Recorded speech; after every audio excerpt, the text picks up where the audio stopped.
जय जय जय जय जय भीम, जय जय जय जय जय भीम।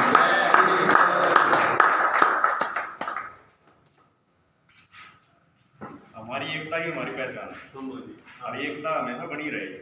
हम तो ये चाहते हैं कि सर्व खाप पंचायत, ऐसी खाप पंचायत, और जितने भी हमारे समाज के कार्यकर्ता हैं, जागरूक लोग हैं, अगर हम संगठित रहे तो हमें कोई उपलब्धियों से कोई रोक नहीं सकता। तो इसलिए एक रहें, नेक रहे और संगठित रहें।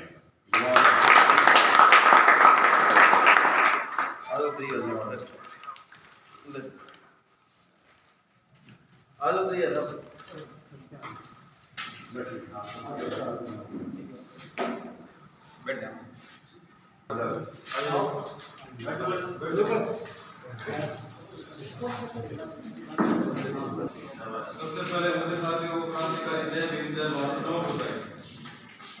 आज अपने समाज को दौड़ते हुए ऐसी खाप महापंचायत करनाल से पैदल चल के हमारे गांव में पहुंची। सबसे पहले तो हमारी कमेटी, जो भी अपनी 2-3 कमेटी है, एक तो तुम्हारे पहले का सकते हैं सिस्टम को भाई 2 कमेटी, एक तो इकट्ठे चले और एक कमेटी अकेली चले, बहुत ज्यादा फर्क होता है। तो उसकी एकता को बनाए रखने के लिए ऐसी खाप महापंचायत आप सभी के बीच में आई है। मैं चाहता हूँ कि जो अम्बेडकर समाज की कमेटी के जो प्रधान हैं वो एक बार अपने विचार रखें।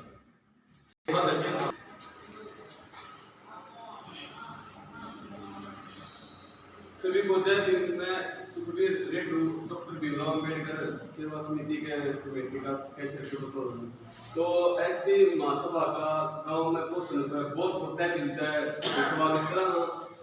आपका जो ऐसी समाज के जोड़ने का एक जो नया शुरुआत करी है बहुत है, तो सबका यो है जुड़ा इस समाज ने एक करने का बहुत बढ़िया तरीका है। अगर एक तो अलग अलग चलेंगे, एक सारा समाज ने लेके ऐसे समाज में सिर्फ एक नहीं आते, सारे ऐसे समाज में आते, तो सब तैयार है भाई अगर जितने भी हो सके भाई ऐसे महासभा के साथ में जुड़ो और भाई अपने साथ हो भाई तन मन धन है। और बहुत बहुत धन्यवाद। प्रधान जी अपने अनुप जी,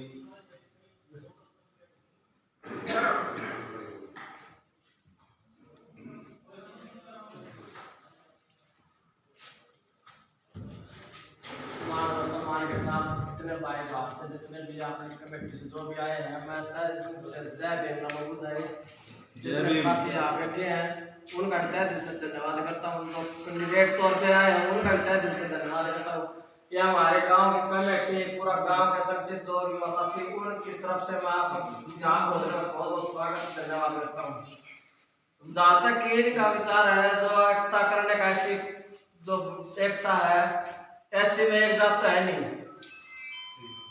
ये रुका पड़ रहा है कि वाल्मीकि एक है, वो अलग से है, चमार एक से है, इसमें अपन मुद्दा उठाना है नहीं, कौन क्या है इसके अंदर, ऐसी है तो ऐसी ही जात बनेगी वो एक किस्म की। उसमें देखना हमने कितने लोगों को एक साथ करना है। जहां तक ये भाईचारा करनाल से यहाँ तक पैदल चल रहे हैं, तो इन्होंने कोई ऐसा मसला है नहीं कि घर का मसला हो कोई। तो मतलब ये है जहां तक ये चल रहे तो ये तो आप इनसे आगे निकलने की कोशिश कर लो, या फिर इनके पीछे पीछे इनका पाँव तपते रहो भाई, पीछे कोई इनको दिक्कत ना आए। हमारे गांव से निकल रहे तो हमें इस गांव की तो जिम्मेदारी लेनी है कि यहाँ से इनको कोई तकलीफ नहीं होनी चाहिए। दूसरा गांव में पहुंचाने का हमारा काम है कि आगे हम आगे दूसरा गांव पहुंचेगा उसको देंगे। जहाँ तक अपना साथ हो, जब जिस गांव में अपना कैंडिडेट हो, जहाँ तक भी अपना साथ देने का कार्यक्रम है उसको चलाते रहो। दूसरा गांव में पहुंचा दो बात को, जैसे जैसे कि भाई जितनी मेहनत कर रहे हैं, इस मेहनत को एक दिन पूरा भारत के ऐसे कैंडिडेट जितने भी हैं, जितने बच्चे युवा साथी हैं, बुजुर्ग हैं, सबके कानों में पड़ना चाहिए कि ऐसी का महापंचायत का निर्माण हो चुका है, जो आप ऐसे के लिए कुछ भी करने को तैयार है, कि डरने घबराने की कोई जरूरत नहीं है। इसी कारण मैं इन भाईचारा जो भी बैठा जहाँ भी, इन सबको मैं तय दिल से धन्यवाद करता हूँ। हम तय दिल से इनके साथ है, जहाँ भी इनको जरूरत होगी हम इनके साथ मिलेंगे। धन्यवाद।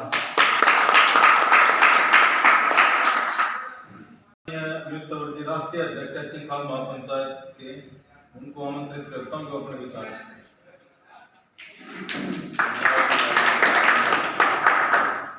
सभी संत महापुरुषों के चरणों में नमन करते हुए बलियाली गांव के मेरे युवा साथी, मेरे बड़े भाई और ऐसी खाप महापंचायत के जितने भी साथी पैदल चल रहे हैं, सबका दिल की गहराइयों से धन्यवाद। चौधरी टीना बलियानी जी, अनूप जी, सुखबीर जी, हमारे बड़े भाई चांद दहिया जी और जमालपुर से सुखदेव जी और खतराई गोहाना से हमारे साथ पहुंची टीम में दिनेश जी, सतीश जी, धर्मेंद्र जी और विशाल से सोनू जी और तमाम सभी साथियों को सादर प्रणाम। मैं भारत जैसा आप सभी को भली भांति परिचित है कि हमारे समाज की कभी खाप पंचायत नहीं और जिस समाज की खाप पंचायत रही उन्होंने सरकार के साथ तालमेल मिलाते हुए अपने समाज का उद्धार किया। उन्होंने अपने समाज के लिए तो कभी गलत नहीं किया, हमारे साथ क्या किया उससे हम सभी भली भांति परिचित हैं, उस पर मुझे प्रकाश डालने की भी आवश्यकता नहीं है। तो उन्होंने अपने समाज का भला किया, राजनीतिक पार्टियों से अपने डील करी कि हमारे लोगों को नौकरियां लगाओ, कोई भी अत्याचार होता था उनके ऊपर तो दबाव डाल के उस अत्याचार का निवारण उन्होंने निकाला। परंतु हमारे समाज के अंदर हमने आंदोलन तो बहुत किए, मरने हुए लोगों के जनाजे में तो हम खूब संख्या में इकट्ठे हुए, परंतु जिंदा लोगों के साथ हमें कभी इकट्ठा नहीं हो पाया। जब हमारे रहबर गुरु रविदास जी पूरा देशाटन कर गए तो हमारा समाज इकट्ठा नहीं हो पाया, तो लास्ट में हार के काशी में जाके बैठ गया। आज पूरा समाज उनको चरणों में शीश नवाने जाता है। इसी प्रकार बाबा साहब डॉक्टर B.R. अम्बेडकर जी ने संघर्ष किया, हमारा समाज जितने जी उनके साथ नहीं लगा, परंतु आज उनकी इतनी तस्वीरें लगी हुई हैं, इतनी मूर्तियां लगी हुई हैं कि विश्व के अंदर किसी और की नहीं है। आज हम उनके आदर्शों को मानते हैं। मैं तो सिर्फ स्पष्ट कम शब्दों में यही कहना चाहता हूं कि समाज को जोड़ो, इस ऐसी समाज को जोड़ो, ना कि किसी एक जाति को जोड़ो। 37 जातियां हमारी हैं, 7 जातियां अभी और ऐड कर दी गई हैं, तो 44 जातियां हो गई हैं। हमारी संख्या बढ़ रही है, तो इस संख्या को इकट्ठा करो, तब जाके हम कहीं ना कहीं बदलाव ला सकते हैं। आपने हमेशा राजनीतिक पार्टियों के झंडे उठाए हैं, उनकी रैलियों को कामयाब किया, भीड़ पे खड़े रहे, उनके पोस्टर लगाए, सब कुछ किया, परंतु जब अपने समाज के किसी बच्चे का काम करवाने के लिए गए, सामाजिक काम करवाने के लिए गए, या बाबा साहब का कहीं स्टैचू लगाना हो उसके लिए जमीन मांगने गए, तो कभी हमने साथ नहीं दिया। हम दूसरों का कसूर जब निकाले ना, जब हमारे साथ खड़े हो, हमारे भी प्रतिनिधि साथ खड़े नहीं। मैं कई राजनीतिक पार्टियों में अच्छे उद्योगों के ऊपर रहा, परंतु जब कुछ मांगने का समय आता, कि बढ़ने का समय आता, तो हमेशा हमें ठेका दिखा दिया जाता और कहते कि अभी समय नहीं। हमारा समय कब आएगा? 75 साल आजादी को हो गए, फिर भी हम अभी तक कहीं ना कहीं गुलाम बने हुए। अभी भाई साहब कुलदीप जी बैठे थे हमारे बीच में, वो सही बात कह रहे थे कि जहां पर हमारी मेजोरिटी ज्यादा है वहां पर तो हम इकट्ठा होने में थोड़ा देर लगाते हैं, परंतु जहां पर हमारी संख्या कम है वहां जल्दी इकट्ठा होते हैं कि कोई तो आएगा और हमें इस गुलामी की जंजीरों से दूर करेगा। ये हकीकत बात है। हमें जहां पर हमारी विचारधारा आज जिंदा है और विचारधारा आज आजाद है, उस विचारधारा के लोगों को गांव-गांव तक पहुंचकर हमारे समाज को संगठित करना होगा। ऐसी खाप महापंचायत किसी राजनीतिक पार्टी का समर्थन नहीं करती है और ना ही इस यात्रा के माध्यम से हम किसी का वोट मांगते हैं। हम सिर्फ अपने समाज को जोड़ने के लिए आए हैं और चुनाव लड़ना सबका राजनीतिक और संवैधानिक अधिकार है, कोई भी लड़ सकता है, परंतु चुनाव के दौरान हमें अपने भाईचारा खराब नहीं करना है। टीना ने एक बहुत बड़ी अपडेट कर रखी थी कि भी चुनाव तो लड़ने जाने चाहे चीज है, पर चुनाव के चक्कर में क्या गिनौते देना ना भूल जाइए। कहने का मतलब है कि भाईचारा नहीं भूलना है। 2-4 आदमी भूलेंगे तो एक तो जीतेगा। इन राजनीतिक पार्टियों में हम सबसे ज्यादा वोट बैंक हमारा है। धूप में हम खड़े रहे, हमने क्या कुछ नहीं किया, सब कुछ किया, ठंडे पिलाए, सब कुछ करा, हमने पास की मेहनत की कमाई भी लगाई और हमें मिला क्या बदले? आरक्षण। वो आरक्षण भी कहा रहा, वो भी खत्म हो गया है, नौकरियां नहीं रही, स्कूल बंद होने लग गए हैं। हालात देखे बाबा साहब के अम्बेडकर के जो है स्टैचू लगा उसके सामने कितना बुरा। ये किस वजह से? क्योंकि उनको पता है कि ये इकट्ठा नहीं हो सकते। जैसे बंदरों के बीच में बैली फेंक दी जाती है ना, कभी इधर केले फेंकते कभी उधर, वो अलग अलग हो जाते हैं, और जब कोई मर जाएगा ना तो बंदर का बच्चा, तो वो सारे इकट्ठे हो जाएंगे। वही हालत हमारे, हमें टुकड़ों में बांटा गया। हम कभी ऊपर सीटों के ऊपर काम करना चाहते हैं जहां पर हमारा वोट बैंक 70,000, 80,000, 50,000 तक। हम सोचते हैं कि कोई दूसरा आएगा और वो हमारा उत्थान करेगा। कितने आएंगे? अब तो हमें कहीं ना कहीं स्टॉप लगाने पड़ेंगे। सिखों के जब 10वें गुरु तो आगे कोई गुरु नहीं होगा, सिर्फ गुरु ग्रंथ साहिब ही सबका गुरु होगा। तो हमारे भी कभी चलने वाले जो चल रहे हैं उनका भी तो कभी एक समय पर ऐसा जो सुख के अच्छे तरीके से बैठ के घरों में खाना खास कर सोच सके कि हमारा समाज में अत्याचार नहीं। संघर्ष का अंत तो हमें करना पड़ेगा ना, कब करेंगे? कहने को तो जागृति बहुत ज्यादा है कि सोशल मीडिया पे जय भीम जय भारत संघर्ष करो संगठित हो लिखने लग गए, पर संगठित कहाँ हो रहे हैं? आज को बंदूक लेके गाड़ी की छत पर बैठ के बात जाता तो शायद मेरे पीछे ना हजारों बच्चे चल जाते। सोच दंगा करने सोच हमें राजनीतिक सोच बनानी है कि एमएलए एमपी कैसे बना जाए, संसद विधानसभा में कैसे पहुंचा जाए। वहीं से तो ताले खुलेंगे सारे के सारे। नौकरियां वहां पर है, रोजगार वहां पर है, स्कूल वहां पर है। मेडिकल के अंदर लागू कर दिया गया है कि भी रिजर्वेशन खत्म कर दी गई है प्राइवेट कॉलेजों के अंदर। कहां पढ़ोगे भाई? स्कूल बंद कर दिए, 300 से ज्यादा कहां जाएंगे बच्चे? आप और हमें तो कुछ आरक्षण का 1-2% मिल गया होगा, पर जो हमारे बच्चे होंगे, आने वाले पीढ़ी है, पीढ़ियों के बच्चे होने होंगे, शादी भी होगी, उनके बच्चों को क्या मिलेगा? गुलामी। फिर कपास चुनने जाया करेंगे, धान लगाने, और वहां होता क्या हमें पता है। हमें इकट्ठा होना पड़ेगा। अभी चांद जी ने बात कही थी सम्मान करते हुए कि हमारी एकता ही हमारी पहचान है, और ऐसे कहा महापंचायत का भी ये स्लोगन है। पहले साल हमने कहा कि हमारी एकता हमारी पहचान। पद यात्रा शुरू करने से पहले हमने एक स्लोगन नोट दिया, 7 2 7 से। हमें इकट्ठा रहना पड़ेगा मजबूती के साथ। क्या होगा ज्यादा ज्यादा 10 आदमी बैठे 2 आपस में बात नहीं करेंगे, 8 तो इकट्ठे हो, 2 भी हो जाएगी। इस चुनावी माहौल के अंदर अपना भाईचारा नहीं खराब करना है, अपने संयम से वोट देनी है जिसको भी आप दें, जो आपको बेहतर लगे, परंतु इसके माध्यम से अपना भाईचारा बिल्कुल खराब नहीं करना है। क्या एसडीओ साहब खड़े हैं, कुलदीप जी खड़े और भाई खड़े हैं, तो भैया मुझसे नहीं बोलेंगे, उससे नहीं बोलेंगे। हमें दूसरों को ये नहीं दिखाना है कि हमारे बीच में फूट है। वे हमारे संवैधानिक अधिकार हम लड़ सकते हैं, जीत तो एक की हो, पर जीत अगर अपने की हो तो ज्यादा बेहतर होती है। कि किसी ने जिता ली हो सारा बेहतर, पर ऊपर के अंदर फाइट ना। हम ऐसे काम महापंचायत को भी राजनीतिक पार्टी बनाएंगे और ना चुनावों के समय गठबंधन भी नहीं करेंगे किसी से। परंतु अगर मेरे समाज का कोई साथी चुनाव लड़ने का इच्छुक है ओपन सीटों पे कि जी मैं लड़ना चाहता हूं और समाज के लिए मैंने काम किया और समाज कहता है कि हाँ इसने काम किया, तो हम उसका तुरंत धन से साथ देंगे। समाज से 2-2 रुपए इकट्ठा करके मांग लाएंगे उसको चलाने के लिए। और मेरा मानना है कि चुनाव में वोट डालने के लिए पैसे तो लगते ही हैं, वोट ही तो डालनी है। पूरे 5 साल अपने पास से कमाते खाते हैं, तो अगर उसका नहीं खाएंगे तो वो भी जीतेगा, उसको भी आना, तो कम से कम उसका घर तो बर्बाद नहीं होगा अगर वो लड़ेगा। हमें एक दूसरे को बर्बाद नहीं करना है, हमें आर्थिक रूप से मजबूती देनी, उसके विचार सुनो, उसके साथ चलो, तब जाके हमारा राज आएगा। 17 विधानसभा को लड़ते रहो, दीवारों के ऊपर लिखते रहो देश के शासक है, उसके पीछे का भावार्थ समझिए क्यों लिखा गया है।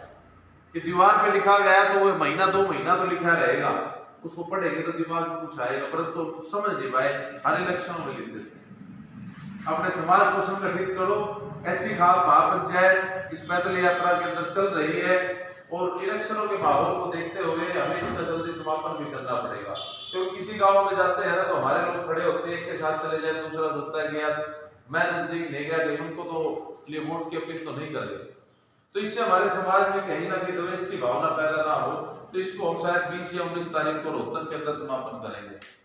फिर उसके बाद टीम का फैसला आ रहा है कि भाई हम फिर हल्के वाइज अपने समाज में इकट्ठा करने के लिए साइकिल यात्रा का रूप तैयार करेंगे कि साइकिल यात्रा से हम ज्यादा से ज्यादा गाँव में हल्के वाइज कवर करेंगे। कहने का ओवरऑल तात्पर्य है कि समाज को करनाल का जो गाँव का आदमी है, शहर का आदमी है, वो बलियाली के व्यक्ति को भी जाने एक ऐसा प्लेटफॉर्म तैयार करना है। कहीं पर भी हरियाणा के अंदर पंचायत हो अपने समाज की, तो वहां पर गांव का एक नुमाइंदा पहुंचे, पर वो पूरे गांव का नुमाइंदा बन के पहुंचे कि जी गांव से मैं पहुंचा। 76,000 ग्राम पंचायत, 7600 ग्राम पंचायतें हैं, 10-10 आदमी भी अगर एक गांव से पहुंचे तो हमारे तो वैसे भी रैलियां कामयाब हो जाएंगी। तो हमें तो दूसरों की रैली कामयाब करने से अच्छा है अपने समाज के और बाबा साहब के झंडे को बुलंद करें और आजाद नेतृत्व तैयार करने के लिए जो ऐसी खाप महापंचायत अपने कदम बढ़ा रही है, अपने कदमों से कदम मिला के हम आप लोगों से मिलने के जुड़ने के लिए आए हैं। तो आप साथ में जुड़े ताकि हमारे समाज के ऊपर जो अत्याचार हो रहे हैं उनसे मुक्ति मिल सके। आप सभी का मैं पुनः धन्यवाद करना चाहूंगा कि आपने हमारा इतनी गर्मजोशी से स्वागत किया। चांद भैया जी का, सुखबीर जी हमारे क्रांतिकारी साथी हैं, टीना जी हैं, अनूप जी हैं और जितने भी साथी बैठे हैं, उन सभी का पूरा दिल की गहराइयों से हार्दिक धन्यवाद देते हैं। वहाँ अकेले जाते हैं, जो विकलांग नहीं है, जहाँ वो नहीं पहुँच पाते वहाँ ये विकलांग लोग पहुँच जाते हैं हमारे समाज के लिए। तो मैं बताऊँ कि वो भी बड़े विचार रखें।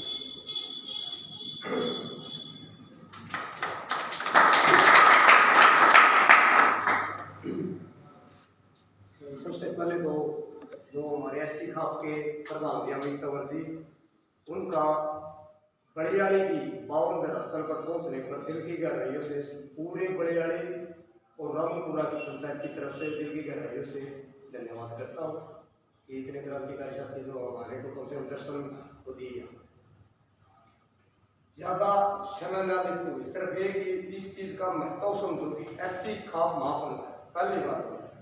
रही बात जोड़ने की, जोड़ने का कोई तरीका हो, ऐसे कोई किसी के साथ नहीं करेगा, ये सच्चाई है।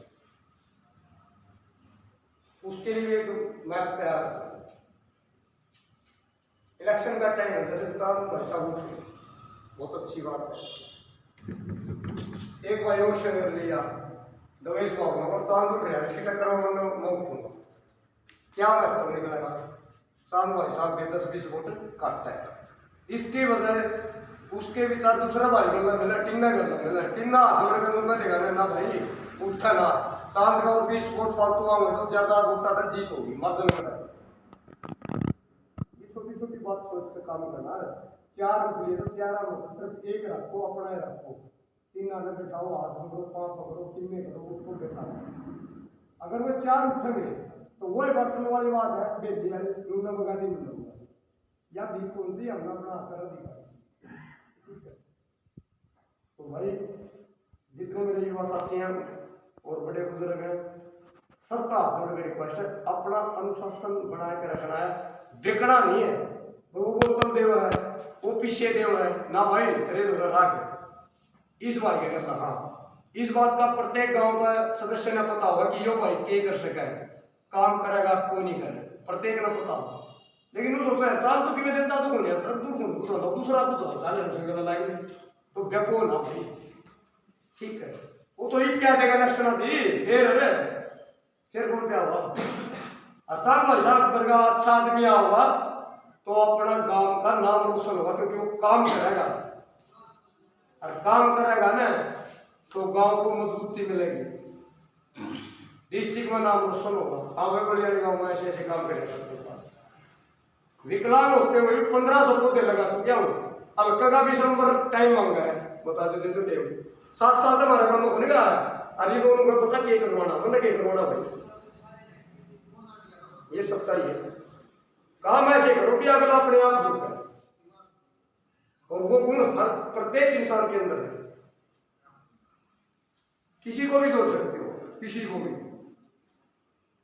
महिला को जोड़ सकते हो। आज एक भी महिला को नहीं, एक भी लड़की नहीं, हमारी बार बेटी है भाई, क्यों नहीं है भाई, ये कारण है, ये कारण है। हम बस में जावा, छोरी खड़ी रहेंगी, सीट कौन दे उनकी, माँ बैठ माँ खड़ी है, कौन सीट दे। अगर अपनी माँ अपनी सिस्टर सगी अगर उस बस में है तो उसकी भी तो सीट दे, फिर अभी तो उन्हें क्यों नहीं दे। और जब ये साइकिल यात्रा होगी, मैं एक आश्वासन अपनी तरफ से दे रहा हूं, विकलांग समाज की तरफ से दे रहा हूं कि सबसे ज्यादा संख्या हमारे विकलांगों की होगी भवानी खेड़ा आपके के अंदर, ये सच्चाई है। और मेरा तो कुछ और था, लेकिन अपने समाज को देखते हुए मैंने भाई साहब को कहा था कि करनाल से ही शुरुआत करूंगा, लेकिन अगर मैं वहां चला जाता तो मेरा समाज यहाँ टूटा हुआ होता, जिसके कारण मैं नहीं गया। ये मेरी मजबूरी भी थी और परिस्थितियों को समझकर मैं नहीं गया, क्योंकि हमने हमारा समाज जोड़ना है। जहां भी कहेंगे अलका भवानी खेड़ा के अंदर विकलांगों की तो संख्या सबसे ज्यादा होगी। बाकी समाज की भी मैं अमित जी को आश्वासन दे रहा हूं, पक्का आश्वासन दे रहा हूं, सबसे ज्यादा संख्या हमारी मिलेगी आपको।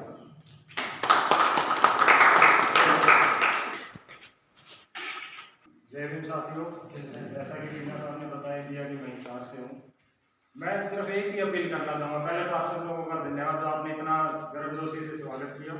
मैं आप सभी साथियों से सिर्फ एक ही निवेदन करना चाहूँगा कि मैंने देखा है, जो मैं पद यात्रा में चला हूँ, कि हर गांव में हर जगह भी हमारे समाज की संख्या ज़्यादा है, और हमारे समाज की संख्या ज़्यादा होते हुए भी हम इलेक्शन नहीं लड़ पाते।